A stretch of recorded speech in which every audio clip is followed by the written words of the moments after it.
What's going on, YouTube Nation, or whatever you want to call it? This is Intergalactic Brew, as you all know. And UFC 134 is upon us.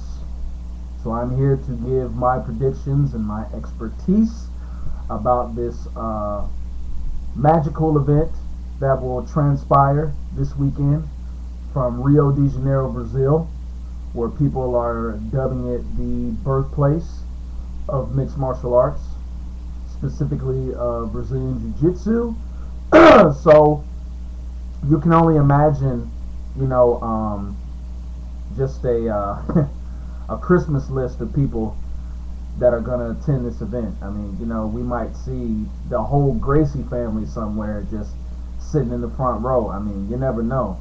I mean, you could see it's just a whole bunch of, Brazilian contention that is going to be attending this event, because that is how big this is. I mean, it don't get any bigger than this.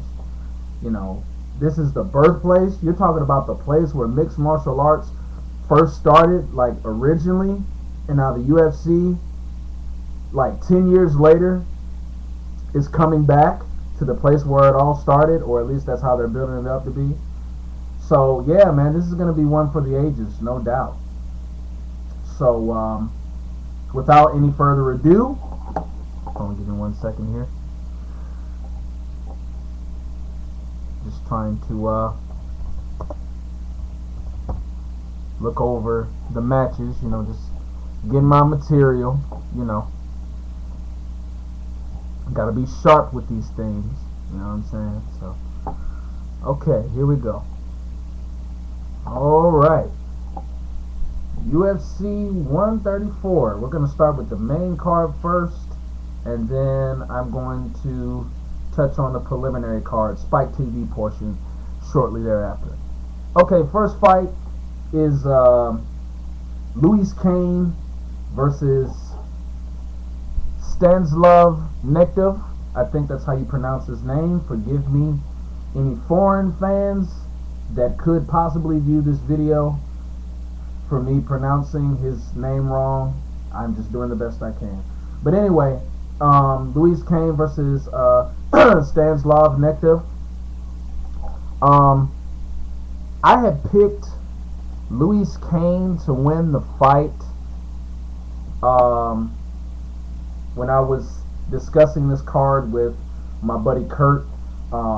If you all don't know, real quick, me and my friend Kurt, we have a mixed martial arts show every Tuesday on our exclusive website, which is thebbsn.com or www.thebbsn.com.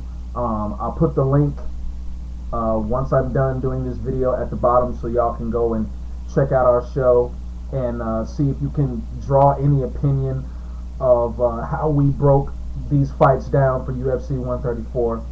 So be sure to go check that out. By the way, the name of the show is called MMA Mayhem, if you must know. So again, it's www.thebbsn.com, and the show is called MMA Mayhem. Okay, back to the fight. I had originally picked Louis Kane to win the fight. That's because I really didn't get a chance to examine the Nektiv dude.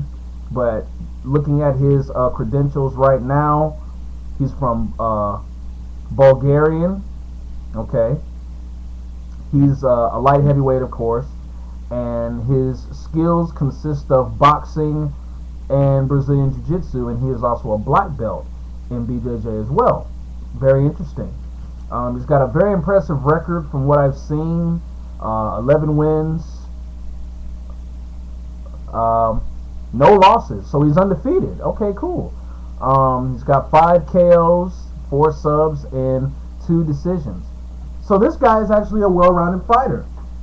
I still think Louis Kane is going to win this fight, but I'm going to respect Nektiv more, and I'm going to give him more of a chance. I'm going to be more open-minded about this fight now, just looking at his credentials and everything.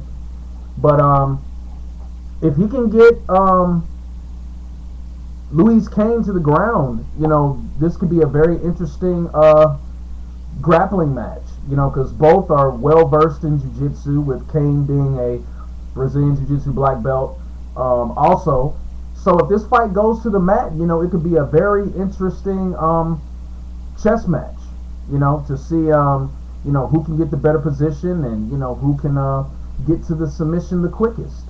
But I think for the most part, I think because this is Negdev's big pay-per-view debut, and being that he's an undefeated fighter and he really wants to test his mettle on the national stage, so to speak, I think he's going to come out and want to keep this fight standing up, and I think that's going to get him in a lot of trouble, because I think being that only Negdev is just a pure boxer standing up, and Louis Kane is more of like the Muay Thai kickboxing type, I think him having more tools on the tool belt, I think is going to go in his favor in this fight. So I can just see Louis Kane, using the kicks, just being sharp, being accurate, and eventually catching Negdev. And I say this probably might happen somewhere in the second round. So I'm still going to go with Louis Banha Kane by TKO. But like I said, if Negdev can get it to the mat, I believe he can submit Kane, because Kane doesn't rely on his Brazilian Jiu-Jitsu that much, which I think is a really big problem on his part, and I think it's something he needs to fix, especially for this fight, being that he's going up against a well-established grappler. Okay, next fight I believe is Edson Barboza and Ross Pearson. Yes. Again, I had discussed this fight on my MMA Mayhem show with my buddy Kurt, and actually Kurt took Ross Pearson, which is a very solid and a very good choice, But I just feel that this fight here, particularly for Edson Barboza, is going to be his coming out party. He's going to be at home, because I believe he's from Rio de Janeiro, if I'm not mistaken. So he's going to be in front of all his family, friends, and other siblings as well. So he's going to want to come out and put on a spectacular fight.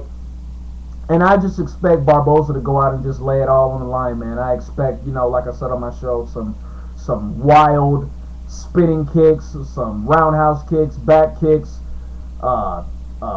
unorthodox elbows, strikes. I mean, flying knees. I expect to see some clinch action as well, leg kicks. I mean, I just expect him just to unleash the whole striking enchilada, if that makes any sense, But I mean, at the same time, you can never count out Ross Pearson either, because he's very tough. He also is a very well-rounded striker as well. He uses a lot of kicks and punches and head movements and feints and all that good stuff. So this could potentially be a fight of the night, or at least one of the candidates for fight of the night. But I can guarantee you this fight will not go to decision. I will be surprised if this fight goes to decision. Somebody's going to get put away in this fight, and I'm thinking it might be Ross Pearson, just on the simple fact that Barboza is just going to take more chances, and he's going to I think he's going to bring the pressure, and I think he's might be just a little bit quicker than Ross Pearson, because Pearson is a little bit more methodical and likes to pick his shots. So that's why I'm going with Edson Barboza in this fight, and I think he will knock out Ross Pearson. I can see it happening somewhere. I'm going to go with the third round. But I mean, like I said, Pearson, he's tough. If I was Pearson, I would try to get this fight to the ground and just try to out-wrestle or use Brazilian Jiu-Jitsu and try to submit this guy and kind of take the life out of the crowd if I was Pearson. So, I mean, Pearson can hang with him on the feet if he wants to. That's probably what he's going to do anyway. But if he was smart, he would try to get this fight to the mat and try to out-grapple Barboza, because we don't really know what Barboza is like on the ground. So, just a little tip for you, Ross. Okay, next fight we have is one of the fights that I'm most looking forward to, besides the main and co-main event, and that is Brendan the Hybrid Schaub, one of my favorite UFC heavyweights, against another one of my favorite UFC heavyweights, or no, scratch that, used to be favorite heavyweights in Rodrigo Minotauro Nogueira. Basically, to sum this fight up, is if Schaub doesn't take advantage, if Schaub doesn't take the opportunity early to put Minotauro away, then he will lose this fight. Because, to be real, Nogueira, has all the momentum on his side, even though technically he is the underdog in this fight, according to the odds makers. But if Brendan Schaub does not come out and fight a fast-paced fight and just, completely speed the fight up from the beginning, he will lose. Because the longer the fight goes, I think the more chance Nogueira has to win. And don't discount Nogueira now, people. This guy is still Minotauro. I mean, he's still got the polished boxing along with the Brazilian Jiu-Jitsu. So don't think that Brendan Schaub is just going to completely just shut this guy down. I mean, Nogueira can come out and surprise everybody with his hands and knock Brendan Schaub out. Or if the fight hits the mat for some reason, he can he can submit Schaub. Because, Schaub, even though his ego is allowing him to tell y'all that he's not afraid to go to the ground and take some risks with Nogueira, he's lying. That's just his ego, and I think that's a little bit of overconfidence talking as well. So, just to put things in a clear perspective, this is Nogueira's fight to win, but it's also his fight to lose too. So, if Brendan Schaub comes out and speeds the fight up from the outset, I believe he will catch Nogueira, because all it takes is one shot. Because Nogueira, as we've seen from the past couple of fights with the Frank Mir and the Cain Velasquez fight, his chin is extremely loose, and if you connect, with one hard shot on the chin of Nogueira, it's over. So I can probably figure that's what's going to happen. Because, Nogueira, if he was smart, again, he would try to take this fight down from the beginning. But, of course, he's in Brazil. He's going to want to come out and, put on a good performance, so to speak, which basically means he's going to try to come out and, be so eager to prove that, he can hang with Brendan Schaub standing up, and he's going to start trading with Schaub, and Schaub is going to just catch him, either with a looping right hand or just like a straight jab to the chin, and it's going to be ground and pound and hammer fist from there, and the fight's going to be over. So I'm picking Brendan Schaub by KO, and I'll probably say it'll happen.